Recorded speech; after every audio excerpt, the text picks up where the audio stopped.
the Urnana experience, the soap opera, how do you feel that's influenced uh, um, the kind of impact we have now for nutrition?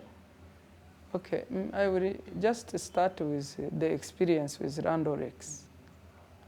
When they first came to us, they were telling us that people have cows and they produce milk, but they take it all to the milk collection centers. They sell it and their families stay without.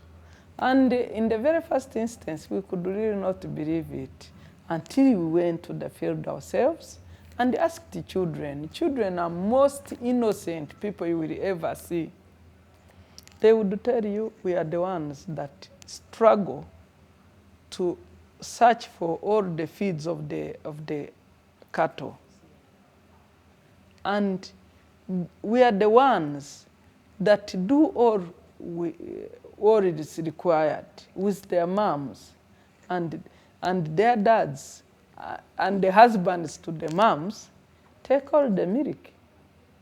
And I remember one time when we went for the first audience surveillance, and it was in Gichumbi, when we asked the members of the group, they just wanted to tell us what we want to hear.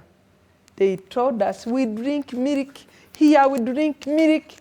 No, we no longer drink local brews. And with the group, we found that they were really telling us what is not real. What I did is that I went back to the office and asked the one responsible for social welfare to come with us. I said, we are here as program makers, wanting to base on the experience here to enlighten the entire population of Rwanda. Now the group we are with is telling us they drink milk, they go up to the extent of maybe bathing with milk. So I said, come with us. He came, and then they kept telling us the way, and then he said, you people, you are lying. Then they said, oh, we didn't know who they are, so we never wanted what they want to use the information for. So they started telling us really what it is like.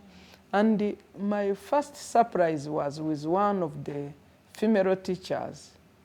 She told us that there is no need of, you can set the milk and maybe leave a half a liter and mix it with porridge and the children can drink. Can you imagine? That was an enlightened person. She was a teacher and she still believed that her husband can sell all the milk and she only retains a half a liter to pour in the porridge for children to drink. So we slowly by slowly go to know the reality. And for sure, the period we have covered with Randorex, we tried to really emphasize, used several characters. For example, there is one storyline we ran with a young mother where she was told by her other colleagues that if she drinks milk, she has delivered when at a very early age, she will grow big, and then she will be like old women. So she rejected milk. So we tried to explore all the areas where we found gaps. We could bring in characters that would portray stories, and with radio soap opera it is easy because you bring role models. You take this person that took this trend of life and the consequences that happened. And then you take this positive character that went this way, and then you show the benefits. Then you don't need to tell the audience much. They know who to run from, and they know which behavior to copy and which one to reject. That is a fantastic example. So maybe as you follow it out, like maybe you can tie it, I can answer, I know what I would do with this. Okay. But maybe the role of Urnana in nutrition. In some, yes, in scaling nutrition. Yes.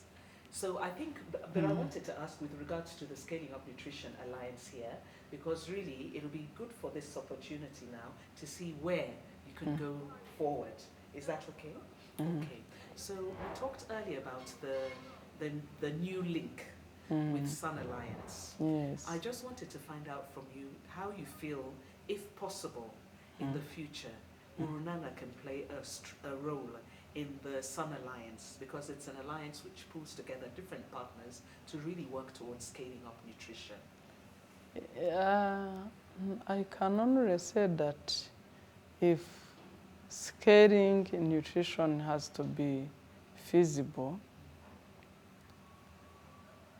SBCC has to be put on the forehead, because this touches the mindset and the heart of the population of the countries these people originate from.